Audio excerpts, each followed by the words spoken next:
All right. So the two books that I'm pulling from on this that have really helped me as I've kind of built reimagine and then learn this new role that I'm kind of in now are I'm gonna put them in the chat. The first one is the vision driven leader,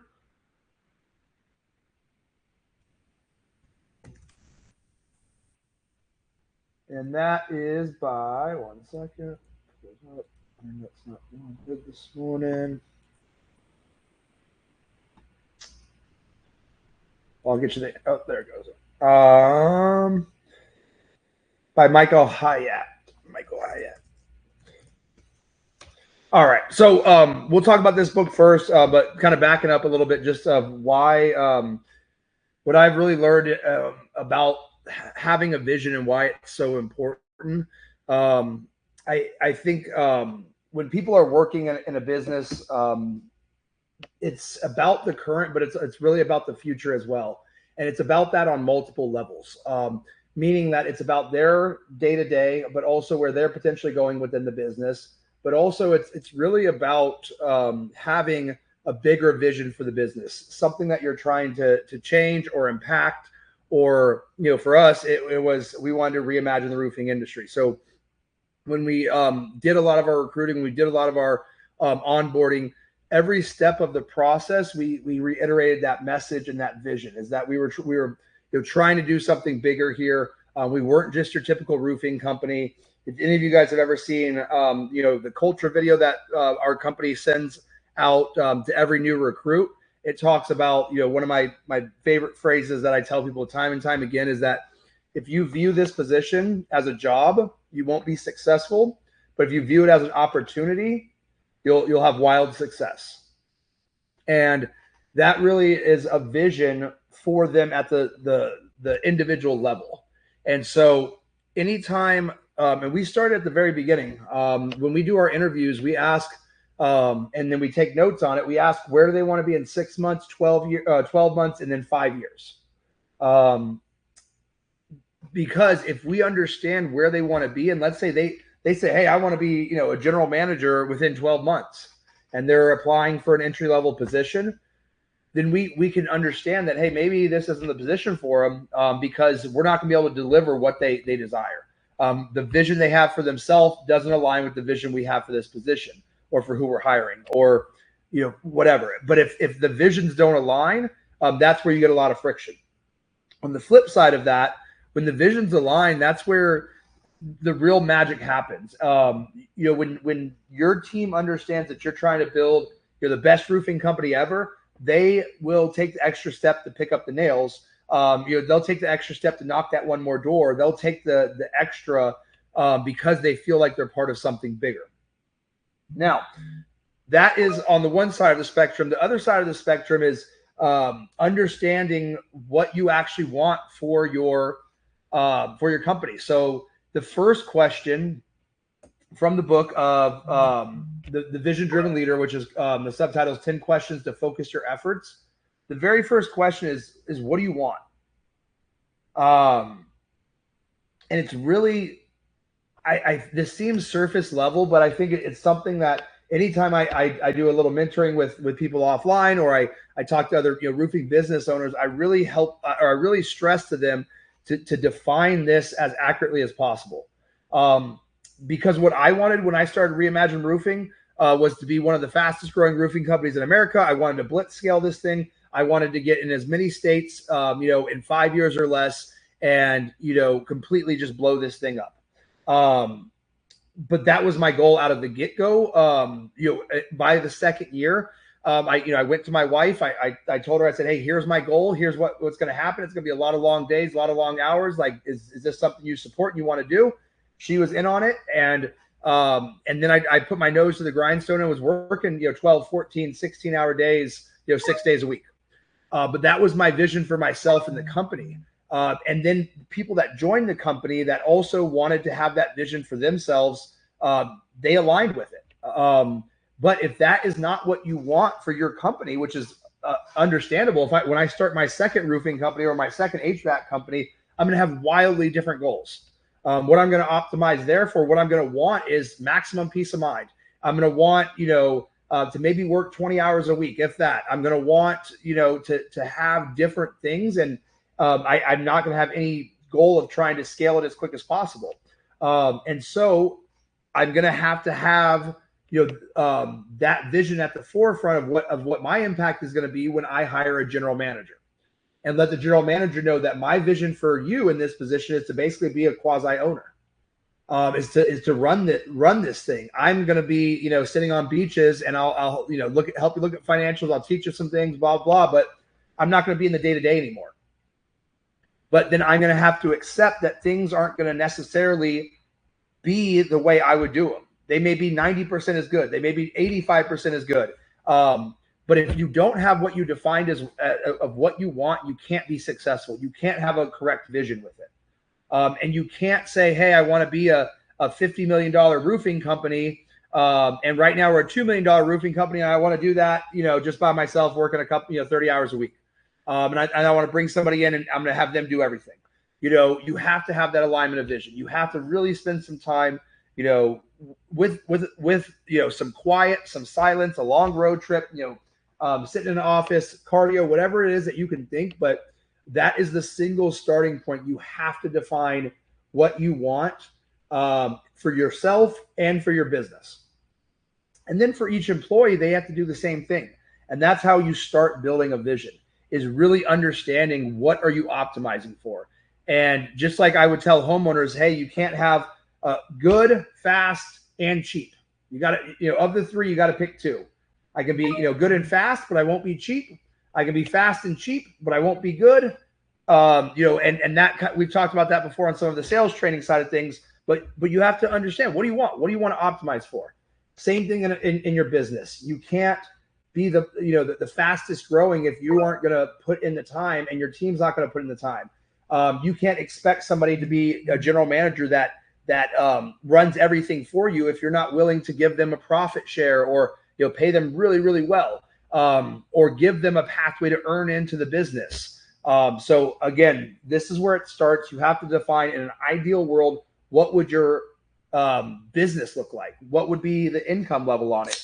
And then what would be your involvement on it? And then once you put all that on paper, then you start ranking them and say, okay, this is what I value the most. It may be growth, or it could be family time, or it could be, quality of install. And it's like, I just want to put on really amazing roofs, and I don't care that much about profit. I've been doing this 30 years, and I just want to put on the best roofs, and I just want to, just kind of do that the rest of my career. There's so many different pathways of what you can do with your business, but you can't have the same vision as any other business. You have to define it for yourself, and that's the power of an owner. And so that's the very first thing whenever I do any type of consulting or any type of one-on-ones, anything like that. We have to understand what our vision is before I can make any recommendations. Because what I did, I would not recommend. I would not recommend what I did with Reimagine Roofing. It was extremely stressful. At the time I didn't really have kids, young kids, and so I had the benefits. I could take a lot of risk as well. It was extremely financially risky. You guys have heard the story of how much we got stiffed, and we were facing bankruptcy. It's a success on the other side, but if I would never make that recommendation to anybody else. I was in a unique position with not much to lose, and I could kind of roll the dice. If I could do it over, I would definitely do it differently. And so, but I had the vision for what I thought I wanted to do, and then I went and executed on it, and we were successful with it. But again, looking back, that same vision for other people would not be, I would say, maybe not even healthy. So don't always look at kind of the outcome and not understand what goes into the input of it as well. All right. So next thing is the why. So first we talk about what do we want, and then number two is why do we want it? And you can use this not just for the business as a whole, but also whenever I talk to people about wanting more leads, it's, you can follow the same framework to look at multiple decisions, not just what you want for building a vision for a business, but, why do you want more revenue? If more revenue without more profit doesn't give you any benefit. Why do you want to be, expand to another state? Is it because it just revenue? Is it because of just profit, or just because that was one of your goals? Why does your employee want to move up? Is it more money, or is it more authority and more responsibility? So really defining that why on the what allows us to help make the decisions, because there's usually multiple pathways to getting what we want for an employee or for ourselves or for the business. If we can understand the why, it usually can help bridge that gap and get us there faster. All right. Next question is, what's at stake? Or what are you willing to risk? So what is your risk tolerance? Like I mentioned earlier, the reason I reimagined the way I did is because I had an extremely high risk tolerance. I had a decent amount of money saved up. I bought a house at a really low interest rate. I had a low, mortgage payment. I had basically I was okay if it all went bankrupt, if it all blew up, and it wouldn't be the end of the world. But again, if I were to start a roofing company today, and with my young children, and with what I have going on now, I wouldn't be willing to take that same risk. I'm in a different point in my life, and so because of that, I was willing to take that risk, and that allowed me to have a different vision than somebody that wasn't willing to take a risk. Same thing with employees, right? Look at comp structures, commission only. That's an ultimate risk, right? You can either make $0 or 120,000 or more, or hey, we can pay you $60,000 a year, and that's it. It depends on what their goals are and what they're willing to risk. That people will feel comfortable with compensation structures. Same thing again, if you want to be kind of a backseat owner, where you're more of an owner and less of an operator. That consideration should be given also to the general manager. How I got into roofing is I left the solar industry at a really well-paying job, and I took a GM position for a roofing company where they paid me a $50K base. But I had massive upside. I got profit sharing. I got all this other stuff that I could look at and say, okay, if I go and build this thing, I'm going to double my income. I'm going to take more than a half hit right off the gate, and I'm only getting a $50K base, and I'm only going to make $50K probably for the first month or 2 months or 3 months, but I'm willing to risk that in order to have the bigger bite of the apple on the other end. All right. Next one. This one is really, really, in my opinion, extremely important, not just in your business, but in your life. Who must I become? And I like that phrasing more so than what do I have to do? Because true leadership is, and I've talked about it before, like on the John C. Maxwell Pinnacles of Leadership. The top pinnacle of leadership according to John C. Maxwell, is people follow you because of who you are or what you are. So people see that and they want to emulate it. And you really have to understand that if you want to achieve certain things, you have to make massive changes. But who must you become in order to achieve that new vision? Or again, if you're setting that vision for the employee, it's like, okay, great. You want to get into commission sales. Well, who you must become is a sales professional. And what sales professionals do is they study, they watch YouTube videos, they listen to books. They take steps outside of work to be a true professional. And so that's if you want to have the opportunity to make 150K in commissions, that's who you must become. And so being able to lay out something more than just what do I have to do? This is a really deep question to ask yourself. Who must I become? And am I willing to do that? And kind of secondary with that note is, what behaviors must I change? All right. And this can be personal behaviors, but it can also be cultural behaviors. One of the things, like when we went through our transaction, when we were purchased by private equity, we struggled with some of these things because the vision was different, or the vision had almost been accomplished. Like we wanted to build this super fast growing roofing company, eventually sell it, kind of change the roofing industry, the speed, etc. And then we did it, and it was like, okay, now what? Now we're just like a number on a spreadsheet. Now we just have a job, and we don't really have a passion anymore. And a lot of the team struggled with it, myself included. I went from being the owner and like this being who I was to now being an employee. And so one of the behaviors we had to change was adhering to their schedule.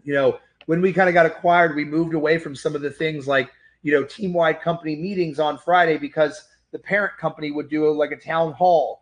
There was these things that started kind of getting absorbed by the parent company that lost the personal touch. And for the first month or two, admittedly, I was a little lazy, I would say, or I deferred to them too much because I had been doing this for 4.5 years, and had gotten to the point, and I kind of felt like we had achieved our goal. And so I had to redefine the vision for what the new company and my new teammates were. I had to help see the pathway to progression within the larger company, because now the mission wasn't just, hey, let's build this thing, survive, and sell. Now it was, hey, let's build your guys' careers. And then let's take Reimagine and grow it throughout the entire larger brand. So we had to redefine the vision, and the behaviors I had to change was I had to get back to the book of the months, the team meetings that I was running, rather than letting a parent company run our culture. Essentially, for the first month or two, I had let the culture that I had built be roll over into the parent company, and it was a corporate culture. And I saw performance drop off massively. I saw passion drop off. I saw just people now punching the clock instead of living for what they're building. The vision was gone, and this is when I started reading these books, and I had to redefine the vision for the company.